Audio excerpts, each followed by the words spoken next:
Hi, good morning, guys. So today I am going to work on just 4 problems from the 9.7 test review. I will put a blank copy of this up on Google Classroom along with my answer key. Um, there's only a total of 8 problems on the review, so I will work through half of them with you. I'm going to do the even problems with you. Just so if you get stuck, you can come here and look at the examples and see if that helps you figure out the problems, okay? So this is your 9.7 test review. The directions for the first 4 say find the area of the triangle to the nearest tenth. Make sure we round correctly and read directions carefully. Use the appropriate variation of A equals 1/2 AB sine C. So that's the area formula that's given. I'll write that up here. A equals 1/2 AB sine C. And the directions say use the appropriate variation of that formula, because depending on what information is provided, A, B, and C might have to change, okay? All right, so for the first example, you're given 2 side lengths and an angle, okay? You're given angle A. So since you're given angle A, I already know this formula is going to change because it's going to be sine of A. So if this is going to be an A, these 2 letters are going to be B and C. So I can already rewrite my formula. It's going to be the area is equal to 1/2. All right, again, since this is going to be A, I know these letters are going to be B and C. B, C, sine A. Okay. Also, the other way I could have determined that was going to be the formula, or what 2 letters were going to be there, is the side across from angle C. This is side C. The side across from angle B, that's side B. So I'm given those 2 sides and that angle. All right, so now I just fill in the information. The area is equal to 1/2 times B, which is 28, times C, which is 24, times sine of A, which angle A is 83. Okay. From there, you're just going to plug that into your calculator. So go ahead and make sure that you can plug it in and get the correct answer. So I'll do it and then I'll show my answer. Make sure we agree. Sine 83. Get the glare off there. Okay, it's 333.5. Okay, you're asked to round to the nearest tenth, so 0.5 would be the correct way to round. So A, the area is approximately 333.5, and there are no units, but we know that area is always units squared. So that's the first problem. Second problem is essentially the same. We just have to make sure we use the right variation of the formula, and there's no diagram drawn. If you want to sketch a diagram, you can, okay, but it's not really necessary. My formula is going to be area is equal to 1/2. There's 2 side lengths that are given, AB sine C. So it's actually the formula that was given in directions. So filling in the values, you have 1/2 A, which is 25, B, which is 17, and then sine of angle C, which is 79 degrees. Okay, so again, plug that into your calculator, and then we'll compare to make sure we all have the correct answer and we round correctly. Sine of 79.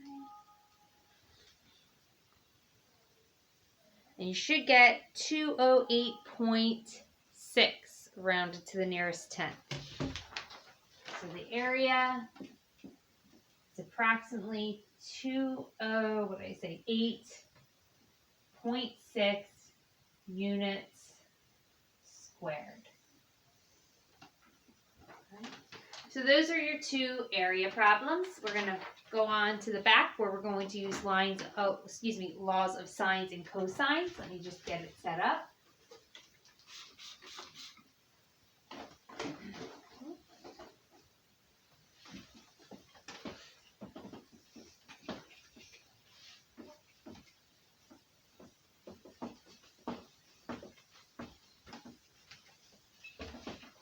Okay. So moving on to problem 6.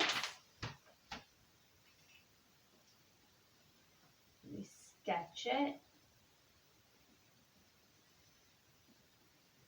Angle C, angle A, angle B, 14, 23, 25.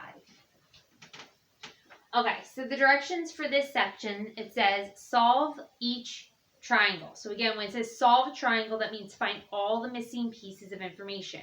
We know the 3 side lengths, but I want to find the 3 angle measurements. All right, round answers to the nearest tenth, so 1 decimal place.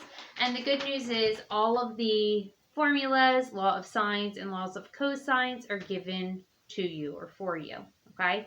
All right, so for this problem, all right, if I wanted to try to use law of sines and set up a ratio, right, or a proportion, excuse me, you need to know at least 1 angle measurement, okay? If I tried to do like sine of A over A equals sine of B over B, there would be 2 unknowns, or if I tried angle C in a combination of A and B, still 2 unknowns. So that's a good hint that you're going to want to start with the law of cosines. Okay, so I'm going to find the measurement of angle A. I'm just looking through my notes so that my answer key matches what I'm doing. I'm going to solve for the measurement of angle A.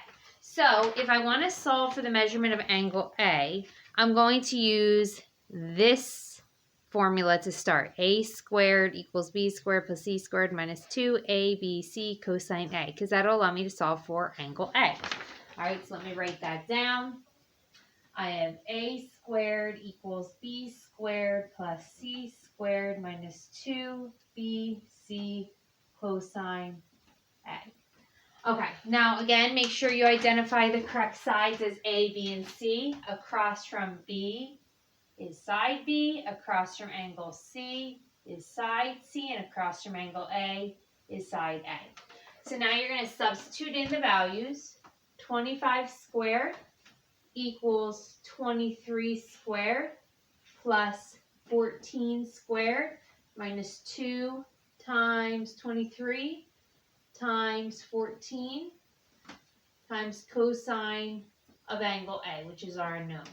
Okay, so we have a lot of simplifying that we can do to isolate angle A. All right, so 25 squared is 625 equals 23 squared, 529 plus 196 is 14 squared minus, when I multiply all those, 2 times 23 times 14, I get 644 cosine A. All right. And then I'm going to have 625 continuing to simplify, add those 2 values together to get 725 minus 644 cosine A. Subtract 725 from both sides. I'm going to have negative 100 equals negative 644 cosine A. To get cosine A by itself, divide both sides by negative 644. So now I have cosine A equals negative 100 divided by negative 644. I know a negative divided by a negative is a positive, so I can eliminate those negatives. To get A by itself, I'm going to have to take the inverse cosine of both sides. So A is going to equal the inverse cosine of 100 over 644. Which, yes, I could simplify that fraction, but I'm just going to plug it into my calculator, so I'm not going to worry about simplifying the fraction. So plug it into your calculator. Inverse cosine of 100 over 644. Rounded to the nearest tenth, so that would be 81.1. Okay, so the measurement of angle A is approximately 81.1 degrees. All right, I can add that to my diagram. Now I know that this is 81.1. So now that I know one of the angle measurements, You could still use another law of cosines to solve for angle B and or angle C, just like we did here, okay? But it's often easier to use law of sines, okay? And I did say in one of the previous lessons, although I typically tell you not to use an approximated value to find another value, for these problems, it's okay. So I'm going to use law of sines to solve for, let me see what I did in my notes. I solved for angle C. All right, so, and I used the angle, I have to use angle A. So it's going to be sine of A over A equals sine of C over C. All right, so sine of A over A equals sine of C over C. So it's going to be sine of 81.1 over 25 is equal to sine of C over 14. To get sine of C by itself, I'm going to multiply both sides by the 14. So times 14 times 14. So now I have sine of C is equal to 14 times sine of 81.1 over 25. Still trying to get C by itself, I'm going to take the inverse sine of both sides of the equation. So C is going to equal the inverse sine of 14 times sine of 81.1 over 25. So now I can plug that into my calculator. So I have the inverse sine of 14 times sine of 81.1 over 25. Leave it there for a second. So hopefully we all got 33.6 approximately. So C is approximately, or the measure of angle C, I should say. Measure of angle C is approximately 33.6 degrees. So 33.6 degrees. And now to solve for angle B, of course I could use law of sines or law of cosines again. But if you know the two angle measurements, you add them together, subtract from 180 to get that angle B is 65.3 degrees. Okay. And that is the end of problem number 6.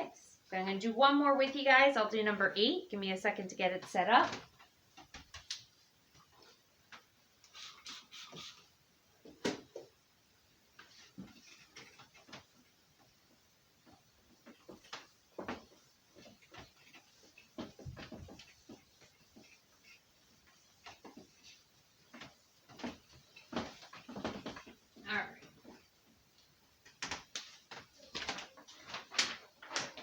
So for problem 8,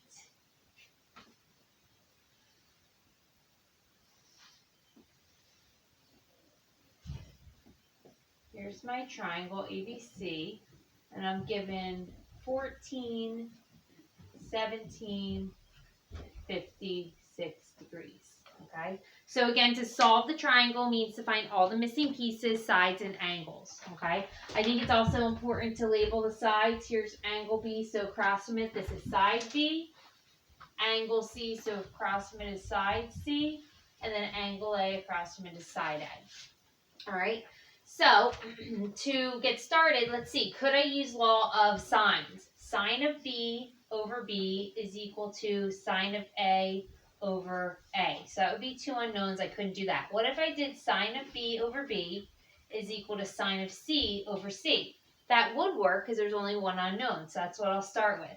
So I said sine of B over B is equal to sine of C over C.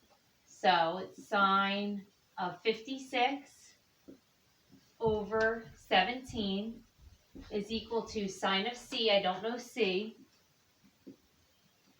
over side C, which is 14. So I can solve for C. It's similar to the last problem we just did. Multiply both sides by 14 to get started. So now I have sine of C is equal to 14 times sine of 56 over 17. And to get c by itself, take the inverse sine of both sides. So inverse sine of 14 point sine 56 over 17. All right, so I'm going to plug that into my calculator. So inverse sine, get my fraction in there, 14 times sine of 56 over 17. And you should get approximately 43.1. So the measurement of angle C is approximately 43.1 degrees. Okay, so 43.1 degrees. So to solve for angle A, I can just add and subtract from 180 to get that the measurement of angle A is approximately 80.9.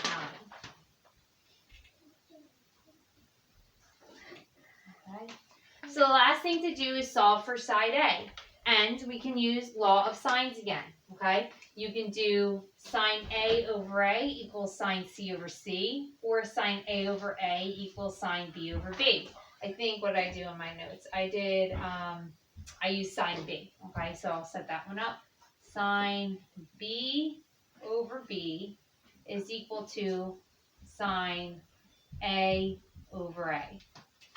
So I have sine of 56 over 17 is equal to sine of 80.9 over A. All right, so this one is a little bit different, looks a little bit different than the other ones because the other ones always had a number in the denominator instead of a variable. All right, so you could, for this one, maybe you want to do cross products. That might be the easier way to approach it. Or you could still multiply both sides by A. I am going to do cross products. So when I multiply across, I have A times sine of 56 is equal to 17 times sine of 80.9. Then to get A by itself, I'm going to divide both sides by sine of 56. So now I have A is equal to 17 times sine of 80.9 over sine of 56. All right, so I'm going to just plug that into my calculator. So I have 17 times sine of 80.9 over sine of 56. And you should get 20.2. I think that's what it says. Yep, 22.2. So, off the screen, but I'll just go up here. 20.2 is the approximate value for A. All right, guys, that's it. So go ahead and try to work on the rest of the review problems on your own. Check your answers, and that's it for today. See you tomorrow.